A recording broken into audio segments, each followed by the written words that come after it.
Day 2 of volunteering at the RTR 2020.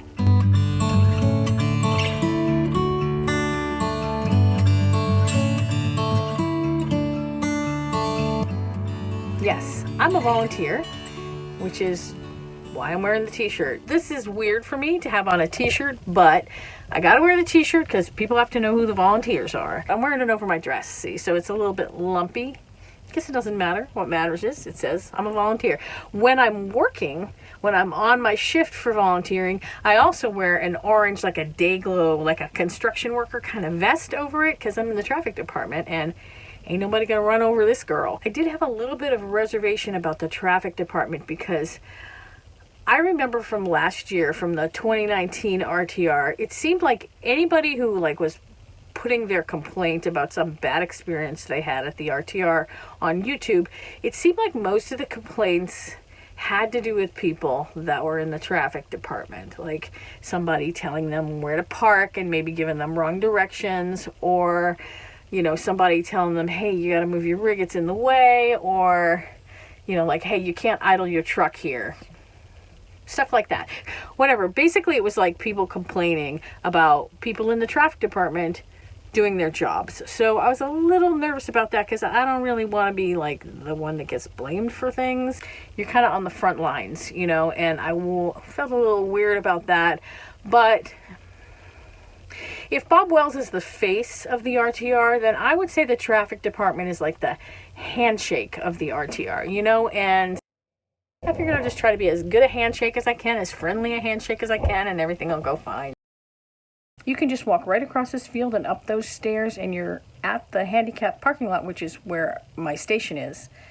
I didn't walk over, though. I drove my bus up there, and I parked it in the parking lot, right in the middle, and I have this little red pop-up awning. So I took that out and set it up, and I put a little chair under it, and yeah, it was like having like a little parking station for myself. So when people drove in, they pretty much just drove right up to me. I didn't have to go chasing anybody, so that was kind of cool. The job is, you're basically, if people are looking for the handicap parking, you're telling them what rows they should park in, and then there's this other road down at the other end that nobody's supposed to go down unless they're a volunteer. It leads to the backstage. So you're not allowed to go down there unless you're you have a special pass, or you're a speaker or a volunteer. So, you have to keep people from going that way. So as people are heading that way, you kind of have to stop them and go, hey, you got a pass? I'm not going to wrestle anybody to the ground. Okay, I'm sorry. No. It went pretty well, People would come up to me and say, hey, park over there. And then really nobody tried to go down like the forbidden row except for people who had the right pass. I'm not a person who likes to sit still a lot, I'm kind of like a constant motion kind of person. So it was a good spot for me, because there were plenty of people to greet and interact with, but then also my rig was there. So if there was nobody, then I made my lunch at one point, made a pot of coffee at another point, and Brad, hi Brad, Brad's one of our viewers here, subscriber, right, Brad? But Brad came to visit. He was at the RTR and we never met in person. We've only met here on YouTube. So Brad came and hung out for a little bit, and that was fun. So I got a visitor, I had lunch, but I also did my job. I greeted everybody, I did everything I was supposed to do, so it was fun, and it was a good day, and I wasn't bored. That was day 1.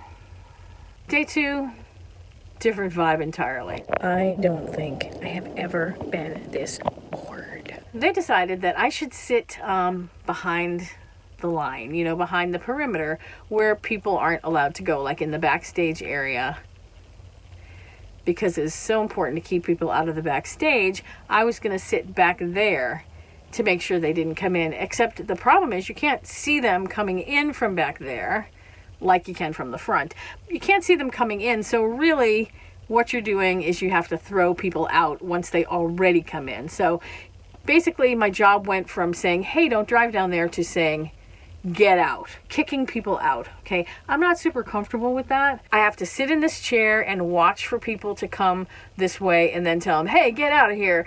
But the thing that's weird about it is there are no signs. I mean, there's no sign that says don't drive down here. There's no sign that says authorized personnel only, or there's literally no sign. So I'm basically functioning as a human sign. I am hi, I'm volunteering for the RTR and my job is I'm a no trespassing sign. So yeah, that's what I'm doing. I'm not saying you wouldn't need somebody to make sure that people followed the instructions, but you're not giving them any instructions. And I think most people, if there's a sign that says don't drive here, most people are not going to drive there. I think that they probably could have used the human resources a little better, you know, like the warm breathing people. But okay, that's what you need me to do, that's what I'll do. So I sat in a chair. At one point I said, hey, you know, it was working a little better when I was out there and I could see what was happening, because, you know, I could help the handicapped parking people too. And they said, don't worry about them, they'll park themselves. Okay, so yeah, I'm sitting here, I'm bored, yeah.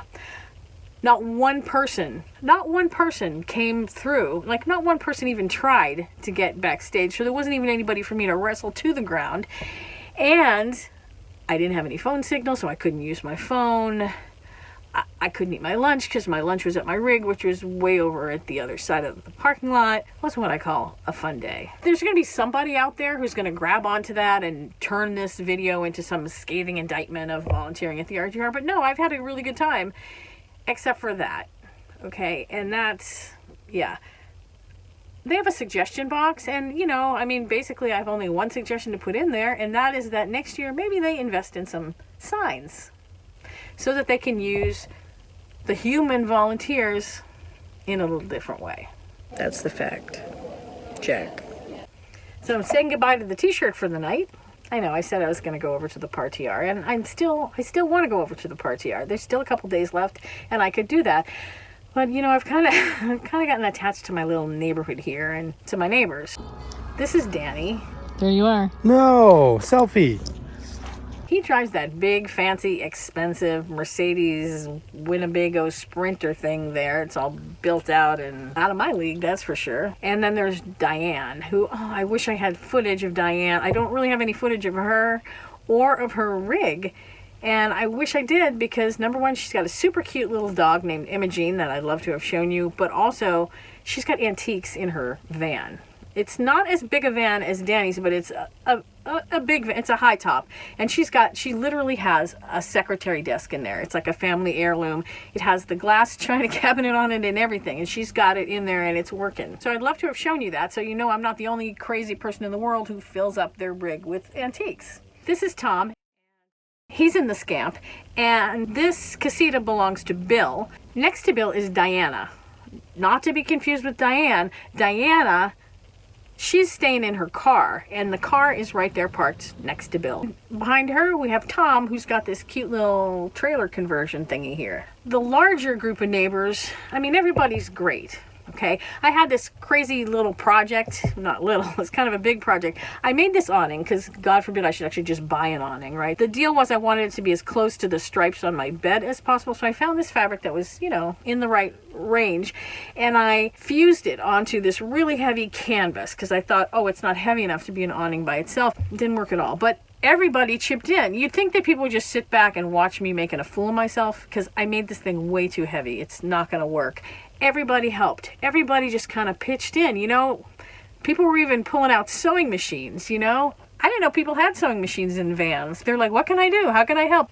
So there's a couple of days left, and, you know, I'm comfortable here, but I'm just having major FOMO, fear of missing out. No, FOMO. I'm having FOMO about what's going on at the RTR that I should be part of. My heroes of YouTube are over there that I could meet, and there's probably a lot more to shoot because there's just a lot more rigs. There's thousands of people over there, so there's more fun stuff I could shoot. So I just keep thinking that I should be over there, but I don't know.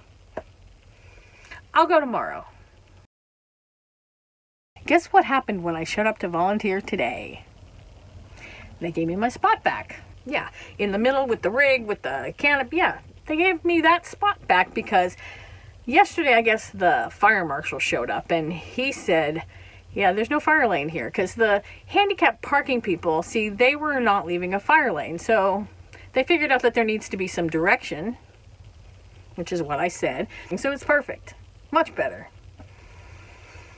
Had a lot more fun today. Yes, I'm still here in the volunteer camping. No, I have not gone over to the RTR yet, but I was all set to go tonight, and then Danny said, hey, let me cook dinner. He's making salmon steaks, okay? It's been a long time since I had a salmon steak, so I'm going to stay here one more night. Okay, a little change of plan.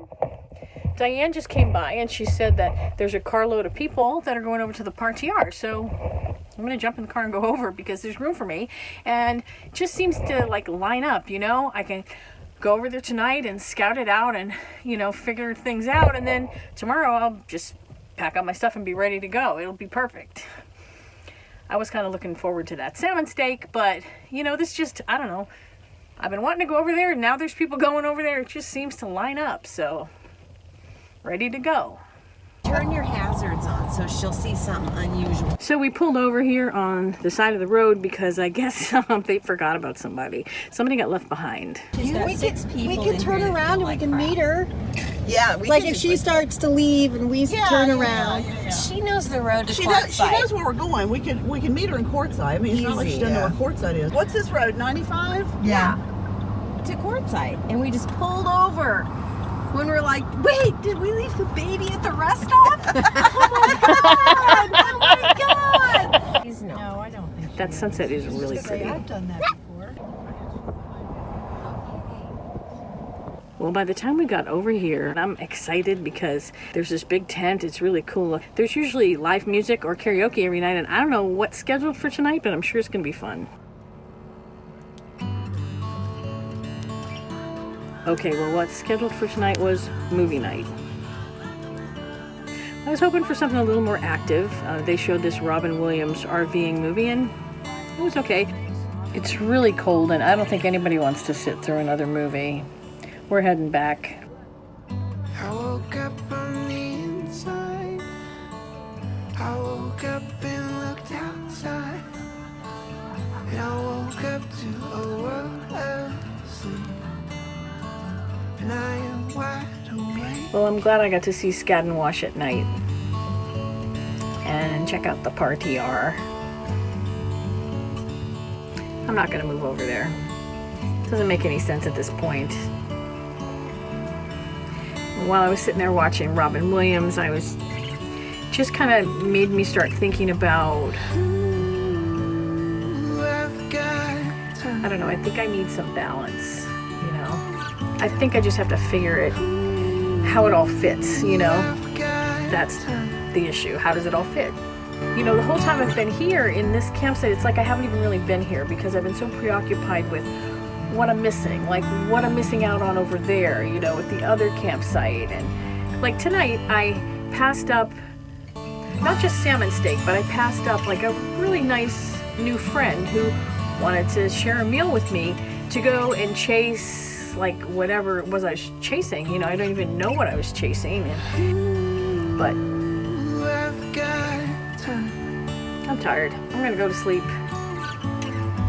If you're not tired, then watch some more videos, you know? If you haven't seen this one. And I'm gonna see you on the next one. Good night.